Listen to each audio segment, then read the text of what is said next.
My wife was having an affair with a married man. She was very careful. She hid her messages well, and she never left the house at odd hours. So no one suspected a thing, not me, her family, or even her friends.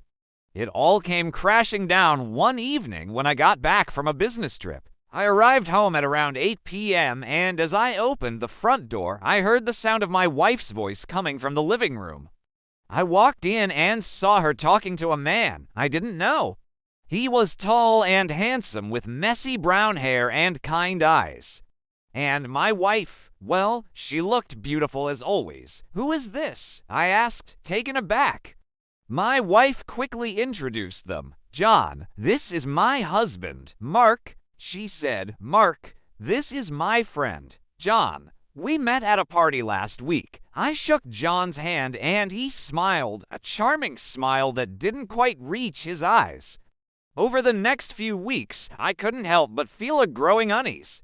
My wife was distant and secretive, and the more I tried to talk to her about it, the colder she became. One night, I found a lipstick stain on her shirt and confronted her. She just brushed it off as a mistake. Then she stormed out of the room, leaving me with 1,000 questions. I started to suspect that something was going on between her and John. They were always together. They went to parties and dinners, and they even took trips together. When my wife was with John, she was a different person, loud and carefree. And when she was alone with me, she was quiet and withdrawn. One day I decided to confront her. "What are you hiding from me?" I asked. She looked at me, her eyes cold.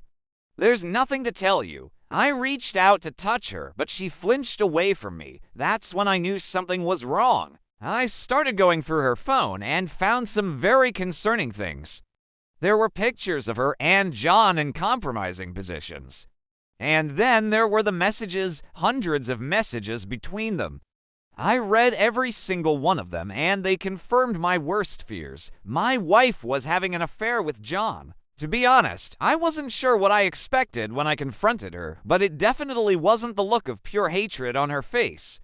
"How could you do this?" I asked, my voice shaking.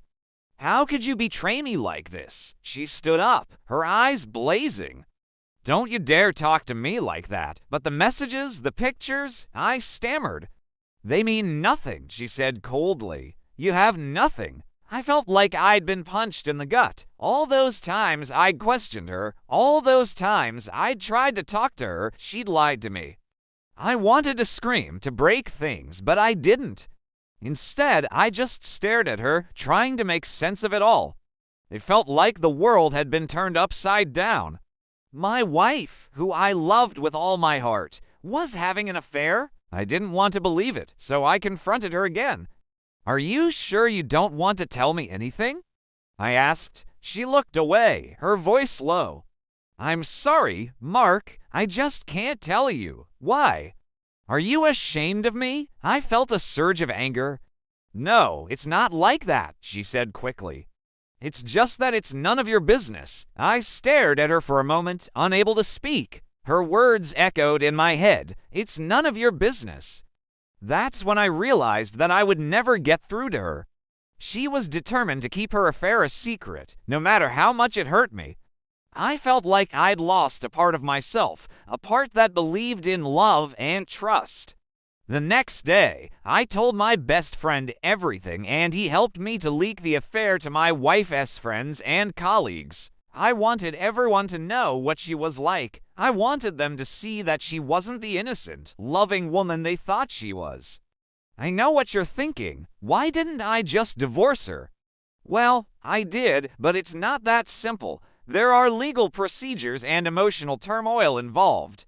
Now, a year has passed since that fateful day, and I still think about my wife sometimes. I wonder if she ever thinks of me, if she ever misses me. But then I look at the faces of my children, and I know that I did the right thing. I may have been betrayed, but I'm also lucky because a person like that has no place in my life. Sometimes one hidden desire is enough to destroy everything you've built, and that's exactly what happened to me.